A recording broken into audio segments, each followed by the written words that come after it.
another midday recipe with me, Chef Day. So, welcome. Today we're going to make something really yummy and really easy. So, if you guys haven't joined us before, welcome.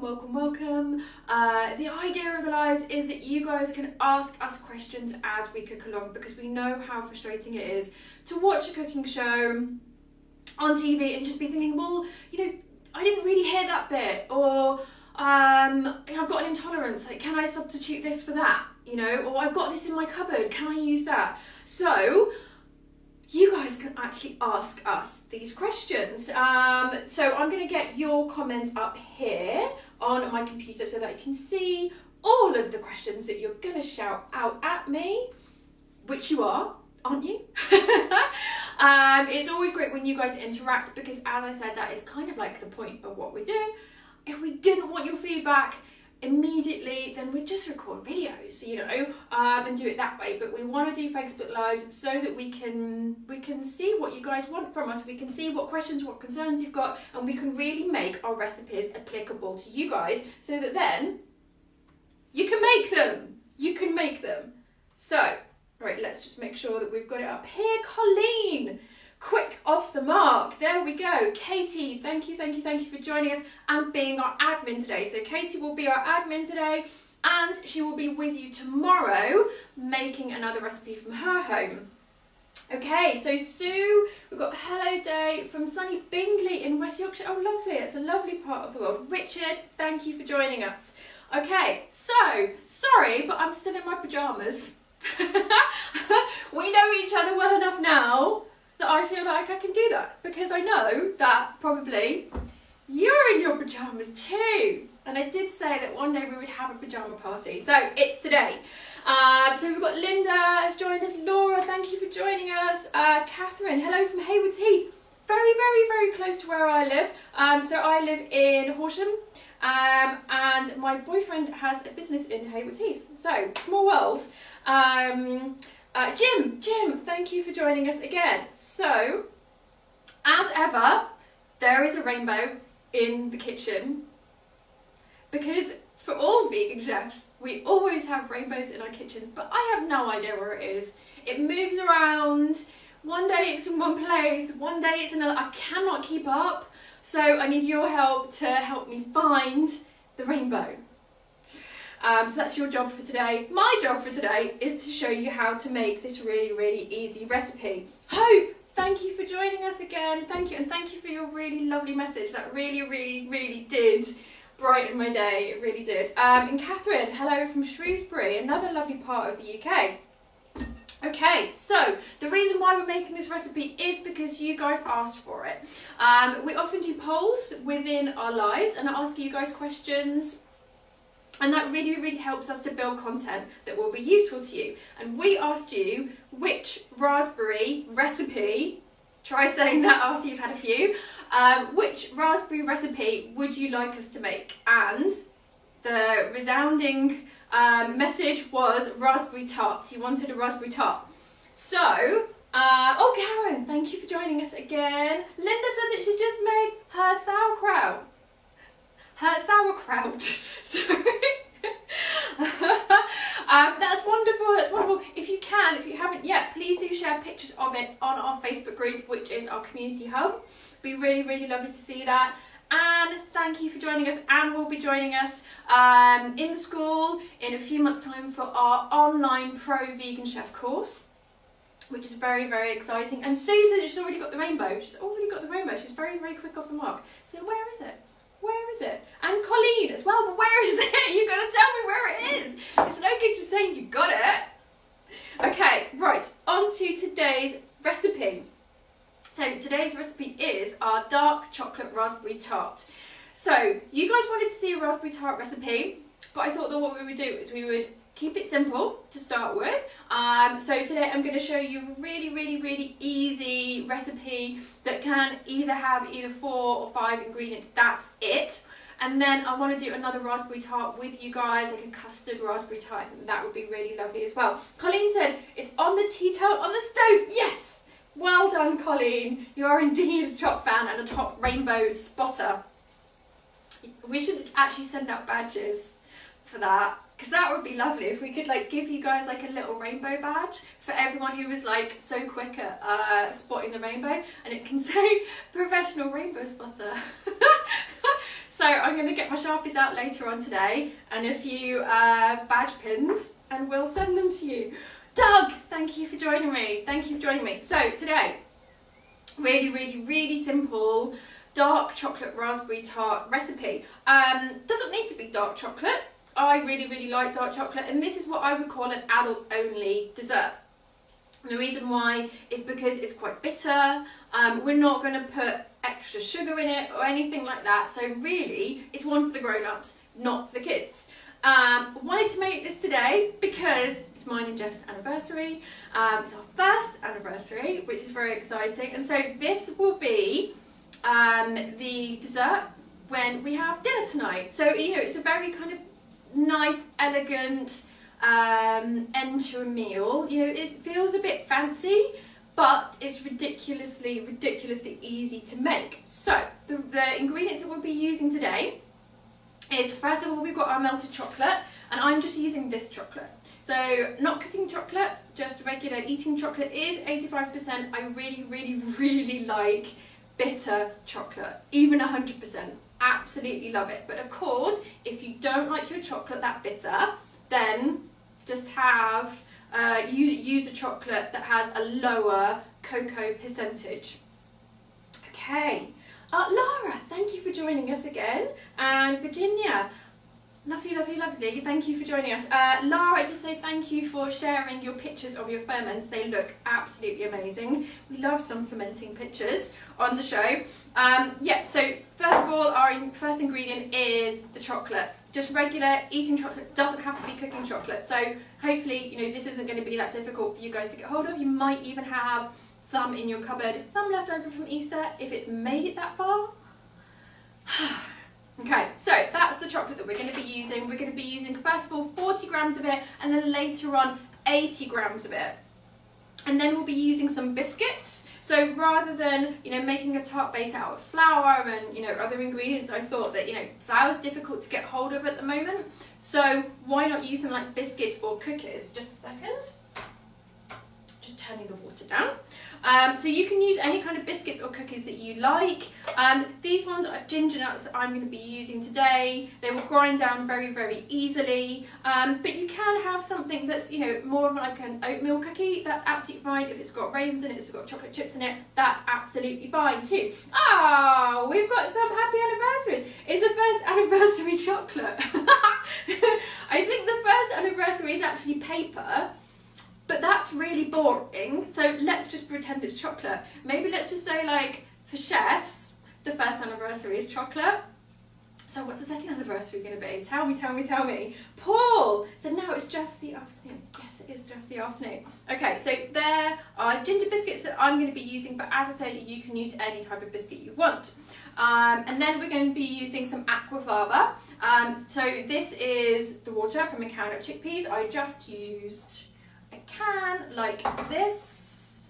So, but you can also use the water from dried chickpeas. So if you cook out dried chickpeas, then you can use that water too. Some people like to reduce this. For this recipe, you don't really need to do that though, so don't worry about that. We can use, oh, sorry, Jenny said, hi, a bit late joining. Have I missed what FB 50 bundled is on the ingredients list? Well, I was going to wait until the end to tell you guys about that. So, since all of this happened and our school has changed quite a lot, because we were mainly teaching in-person classes. So we're going online now, and you know, obviously like doing these lives with you guys every day, but we're also in the middle of creating lots of online courses.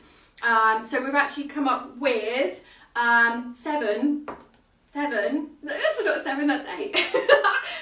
7 beginners courses, or we call them the introducing series. So we've got healthy breakfast, we've got terrific tofu, we've got desserts, we've got vegan cheese, gosh, what else? We've got one pot dishes, easy meals. So we've got 7 different courses that we'll be launching, and they'll be launching on May 10th.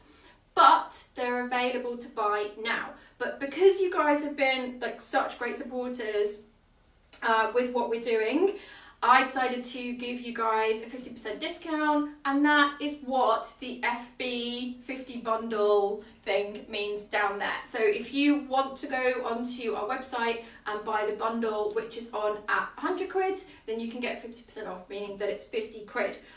So I just wanted to tell you guys about that. So all you need to do is just pop that discount code into the cart once you've gone through it all. Katie, if you can just type the FB 50 bundle, because it does all have to be in capital letters. Okay, right. Okay, I was going to leave that till the end, but it did come up. So let's get on to our recipe. I'm really, really gasping for a raspberry chocolate tart. Oh, we've got someone from Kuala Lumpur. Hello. We had someone from Kuala Lumpur, I think, the other day as well. Always lovely to see you. I spent quite a lot of time there. Jenny said chocolate comes wrapped in chocolate. So Countess anniversary. Chocolate comes wrapped in chocolate. I think you mean chocolate comes wrapped in paper. The chocolate's gone to your head. Okay, so our next ingredient is optional. So this is cream of tartar. You can also use arrowroot, and this is what will help with the aquafaba. So basically it makes aquafaba, when we're whisking it, it makes it more stable. So think of it like an insurance policy. You don't have to have it, but it's better if you do. As I said, you can use cream of tartar, you can use arrowroot. We're just going to use a pinch. Okay. And then we have our raspberries. So I'm going to be using frozen raspberries today, which I've kept in the freezer because I don't want to bring them out yet. I don't want them to start defrosting. You can use fresh if you want. Okay, so thank you for sharing that, Katie. So first of all, we will melt our chocolate. And just to say, guys, that the amounts that I'm making today, I've actually halved the recipe. And why have I done that? I have done that because I now have a freezer full of chocolate cake and sticky toffee pudding and this thing that I've made with you and this thing that I've made with you, and all sweet stuff, So, you know, yeah, we need to be careful about, how many of these things that we're eating in this house. So I'm just going to be doing a half recipe today. So if my amounts look smaller, then you think that they should, then that is why. I know that some people might be cooking along with me at home as well. We did release the ingredients list and the equipment list, I think it was last night, in the group, in the community hub, so that people could cook along if they wanted to. Okay, so on to melting our chocolate. So you want to melt the chocolate in 2 parts. So first of all, use the smaller amount. So the 40 grams of chocolate, which I've got in this bowl here. I have my my saucepan. I'm just going to top this up, make sure that the water doesn't evaporate. So I just popped a bit of water in there. And I've got a bowl that I always use for melting chocolate because I know that the heat conducts very, very well in this bowl. So this is the one that I use. So I'm just going to pop that into there, and then this can go onto the hob. And when you're melting chocolate, rather than stacking it like that, just try and lay it as flat as possible, because then it will just cook quicker, basically. It will melt quicker. So let's just pop this over here to bubble away and start melting.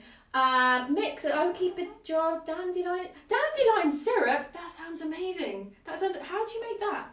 And then what do you use it for? I'd really, really love to know. Dandelion is amazing. It's a really lovely bitter, and we don't have a huge amount of bitters in our diet. I know it's very, very good for digestion as well. Virginia, swapped to computer.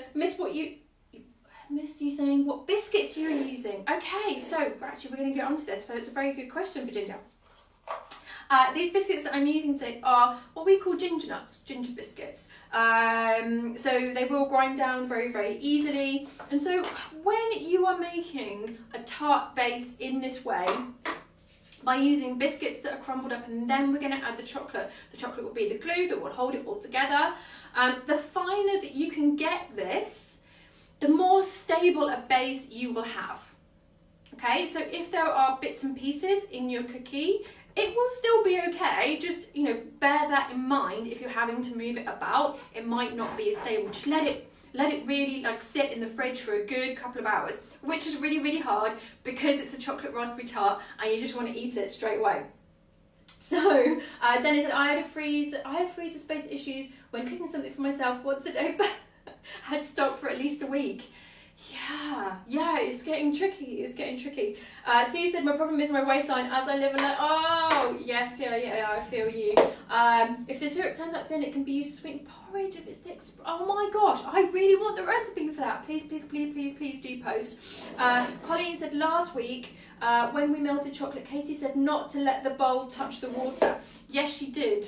I make sure that I keep an eye on it, and I know that it's not going to burn. So yeah, and also like I don't have a bowl that is big enough, like the sizes don't match up, but it's fine as long as I keep an eye on it. Anne said, what about Biscoff biscuits? Yes, that would be lovely. That would be really, really lovely. Okay, so I'm now going to just bash these with the end of a rolling pin. You can do this in a bag if you prefer, but I've got a nice deep bowl here, which means that the bits and pieces are going to fly out everywhere. And don't use glass. Don't use a glass bowl if you're going to do this in a bowl. I've got these sturdy plastic bowls that I got ages ago from Tiger, and they've lasted a really, really, really long time. And I like the fact that they've got this little pouring bit on. Oh, Mick, thank you for sharing the recipe. Okay.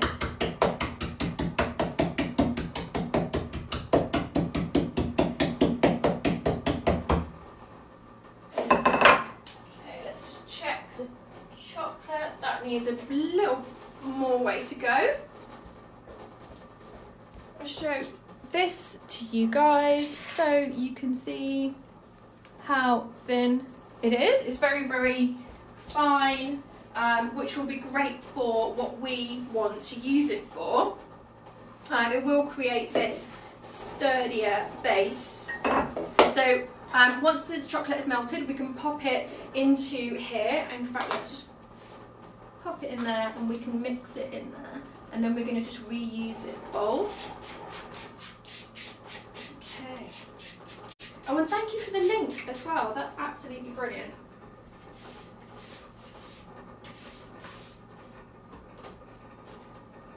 Okay, so we have our broken up biscuits in here, and we'll just get the chocolate. Let's see how this is doing. So with chocolate, you can melt it in a microwave if you have one. Just be careful to do it bit by bit, otherwise, you know, it can burn again, and you know that is horrible. It's really, really horrible. But I have always like just melted chocolate this way, and even though you know I've got a bowl that goes right down to the bottom, I've never had any accidents. It's never burned or anything like that.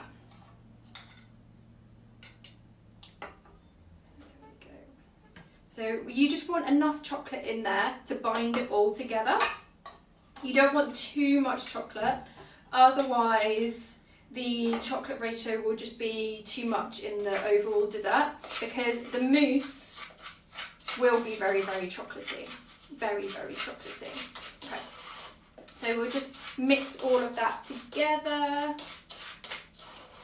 Where did you get your dandelion blossoms from, actually? Do you go foraging, Mick? Because it sounds like you might. It isn't something that you can just get from the supermarket here. You can get dandelion leaves. I've bought them before when I was cooking in Switzerland. And maybe Italy as well. I think in Italy you can get them too. Okay, so there we go. We've got our mixture there. We'll just bring that up and show you. There we go.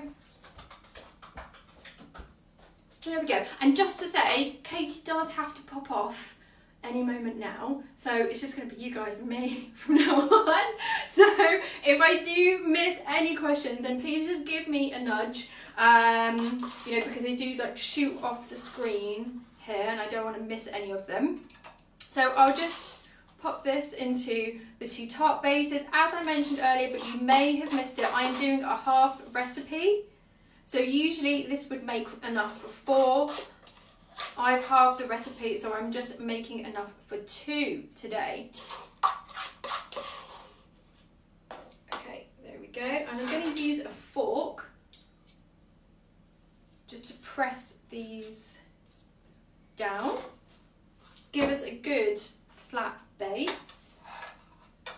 So the base isn't that thick at all. But the thing is, like, it's so rich. It's so rich. So this is one of those desserts where, you know, it's not going to be a massive dessert, but it is so rich that this is all you need, which I think is perfect for the end of a 3-course meal.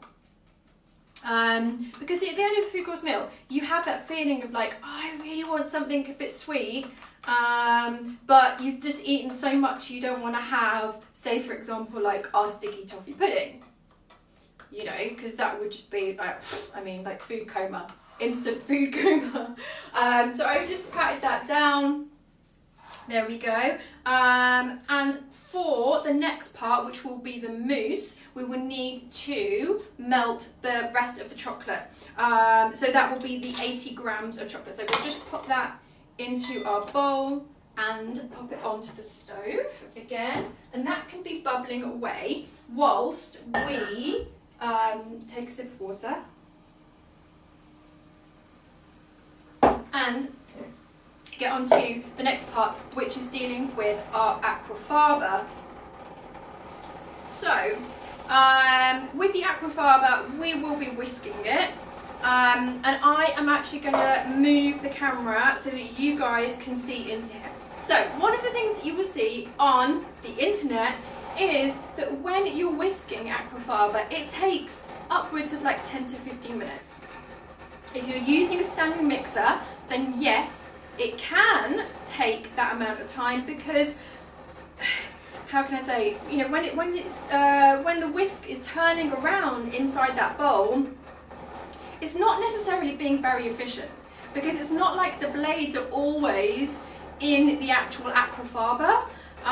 Whereas if you use something like a hand whisk, one of these hand electric whisks, you can make sure that these blades are always in the aquafaba, and it doesn't take as long at all. So what I would like from you guys, a bit of like audience participation here, is for you to time me, and I would like to see how long it does actually take, because, you know, I think that quite often you'll be researching something like this and you'll see on the internet that it takes like 10 to 15 minutes to blend it and then you to whisk it, and you'd be like, oh no, that just seems like far too much time. And also I would worry about the electrical equipment that I'm using, that it might burn out. You know, because that does happen if you have these things on for too long. So let's see. If you've got any questions, no. Let's see how long it takes me to whisk. Let me move the camera. Okay guys, let's get up close and personal. Right. There we go. We can have a really good shot of the bowl that way.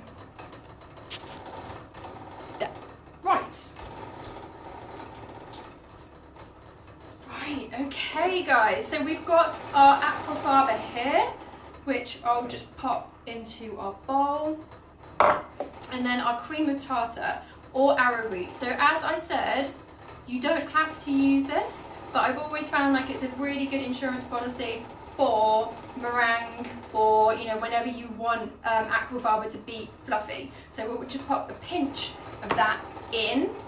Move these out of the way. So, who's ready with the timers, please?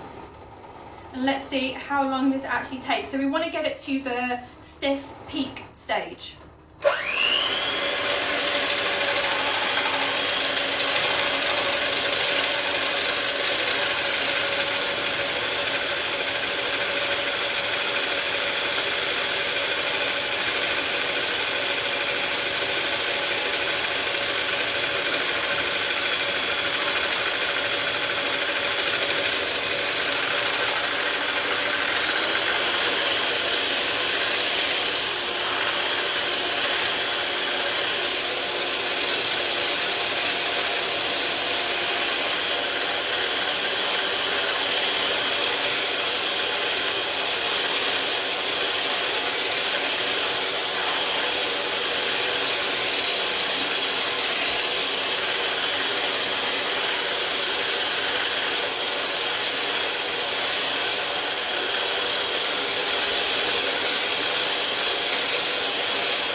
guys, that's it. That's it. So how long did that take me? I can see that by putting the whisk into it and then taking out, I can see what peak stage it's at. So I can see that it's at the stiff peak stage because when I take these out, the peaks remain there.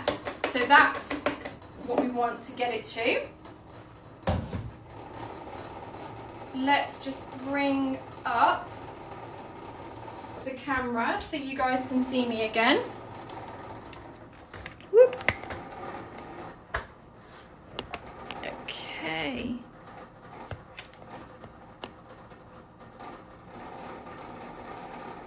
There we go. Right.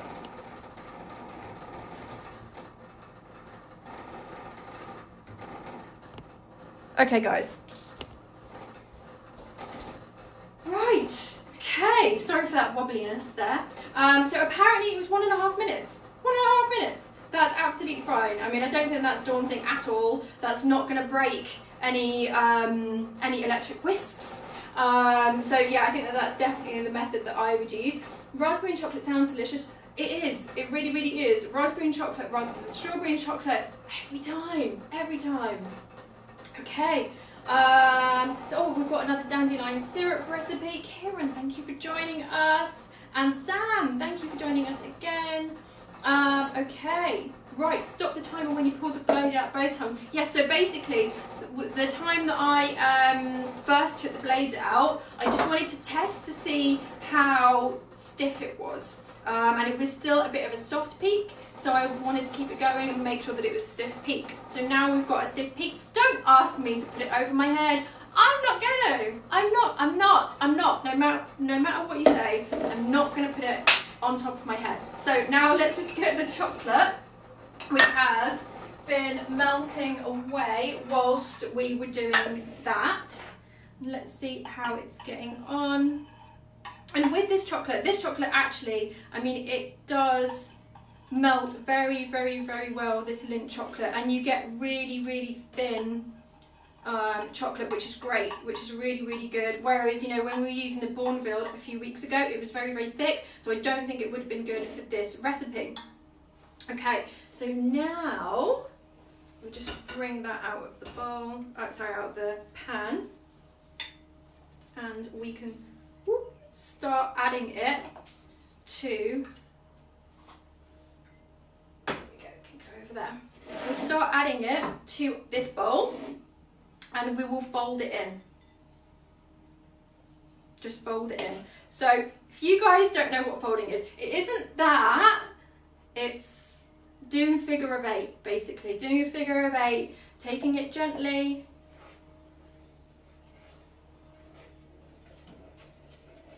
because we want to, sorry, this is getting a bit hot. We want to keep as much of that air in the aquafaba as possible, because that's the point of it. That is the point of using aquafaba in this recipe, it's to create air.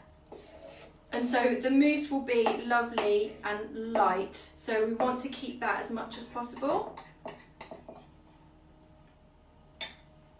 And the same goes for when you guys are making meringues, which I hope that you do. Remember that we've always got that meringue recipe that you can go back to. We're working on putting those onto our website as well, because I know that they're blooming hard to find on our Facebook page. We do share all of them, but Facebook do not make it easy. So we're working our way through them and putting them onto our website, one recipe at a time. But we're getting there. We're getting there. Okay, so I'm just folding this in, and now I can bring it up so that you guys can see it more. So it's this very, very pale brown colour, and you can see actually, I don't know if you guys can see my method here. I do a little twist as well.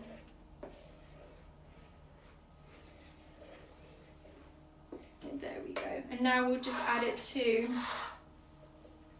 our tart tins. And you know, I'm really, really sorry to say, but you might end up with too much chocolate mousse. I know, it's going to be difficult, right? It's going to be really, really difficult. This is one of those dishes that, you know, when you make it, if there's like stuff left over, really nice just being able to sit there with the bowl. Okay, so that is our mousse layer. And I'm not going to completely fill it up because we've got the raspberries to go on top of it. So let me just pop to the freezer and get our raspberries.